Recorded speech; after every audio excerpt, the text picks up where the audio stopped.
क्या आपको पता है तंबाकू से दुनिया में हर साल लगभग 80 लाख लोगों की मौत होती है। अगर बात तंबाकू की हो रही हो तो इसमें हमारा देश कहाँ पीछे रहने वाला है। इन 80 लाख लोगों में से 13 लाख लोग हर साल इंडिया में से ही मारे जाते हैं। इंडिया में तकरीबन हर दिन 3,500 लोगों की मौत तंबाकू खाने से होती है। अगर इस तंबाकू से इतना ही नुकसान है तो गवर्नमेंट इसको बैन क्यों नहीं करती। और ये तंबाकू कंपनीज इतना कितना पैसा कमाती है कि बड़े बड़े सेलिब्रिटीज़ को अपने एड्स करवाने के लिए कन्वेंस कर लेती हैं। तो आज हम जानेंगे इस पूरे टोबैको इंडस्ट्री के बारे में। अगर आपको वीडियो अच्छा लगे तो वीडियो को लाइक कर देना और चैनल को सब्सक्राइब कर देना। तो अब बात करते हैं आखिर तंबाकू कब से खाया जा रहा है। क्या तंबाकू अभी खाना स्टार्ट हुआ था या 100 साल पहले या 500 साल पहले या फिर 1000 साल पहले। अगर आप भी इतना सोच रहे हो तो आप एकदम गलत हो। तंबाकू को 12,300 साल पहले से ही खाया जा रहा है। 2021 में साइंटिस्टों को अमेरिका के यूटा में मिले कुछ एविडेंस बताते हैं कि धरती पर इंसान 12,300 साल पहले भी तंबाकू यूज करते थे। तो फिर ये तंबाकू आखिर इंडिया में आया कैसे। इंडिया में तंबाकू का पौधा सन 1608 में पुर्तगीज द्वारा लाया गया था। उस टाइम तंबाकू सिर्फ गुजरात के कायरा और मेहसान डिस्ट्रिक्ट में उगाए जाते थे और धीरे धीरे पूरे इंडिया में इसकी खेती होने लगी। उस टाइम तंबाकू इंडिया में काफ़ी ज़्यादा पॉपुलर हो गया था और इसी पॉपुलैरिटी को देखते हुए सन 1910 में imperial tobacco company of India limited नाम से एक कंपनी खुली, जो कि इंडिया की पहली टोबैको कंपनी थी। इंडिया में टोबैको का बिजनेस पहले ही सक्सेसफुल था। इस कंपनी ने पहली बार इंडिया में तंबाकू को पैकेट में लॉन्च किया, जो कि उस टाइम के रईस और बड़े पॉलिटिशियंस लोग लिया करते थे और देखते देखते ये कंपनी काफ़ी ज़्यादा सक्सेसफुल हो गई।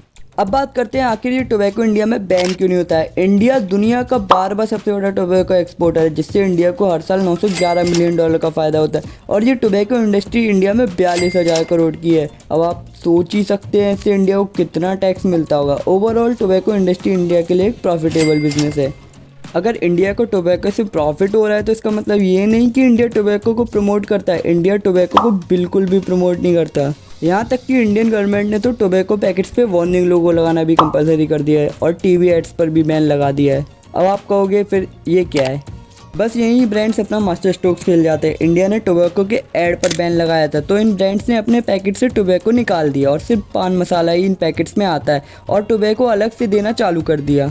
इसको आप एक एग्जांपल से समझ सकते हैं। अगर आप किसी दुकान पर जाओगे और आपने बिमल का पैकेट मांगा तो शॉपकीपर आपको अपने आप ही तंबाकू का पैकेट अलग से दे देगा।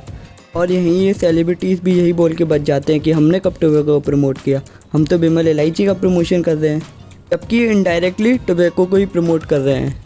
पान मसाला से ना केवल जान का खतरा है बल्कि इससे जो थूका जाता है उससे काफ़ी ज़्यादा गंदगी होती है। इस बात का अंदाज़ा आप इसी बात से लगा सकते हैं कि सिर्फ इंडियन रेलवे का ही स्पाइट को साफ़ करने में 1200 करोड़ खर्चा आता है। हमें दुबई जैसे देशों से सीखना चाहिए जहां पर थूकने पर 1,000 दिरहाम का फाइन लगता है, जो कि इंडियन करेंसी में 17,000 रुपये होते हैं। हम एक डेवलपिंग कंट्री और हमें इन बातों का ध्यान देना चाहिए। ये कोई छोटी चीज़ नहीं है। अगर आप में से कोई भी टोबैको या पान मसाला खाता है तो मेरी उनसे रिक्वेस्ट है कि आज से ही पान मसाला टोबैको खाना छोड़ दें। अगर आप नहीं छोड़ सकते तो उसको कम कर दें। अगर आप इतना भी नहीं कर सकते तो मेरे देश को गंदा करने का आपको कोई हक नहीं है।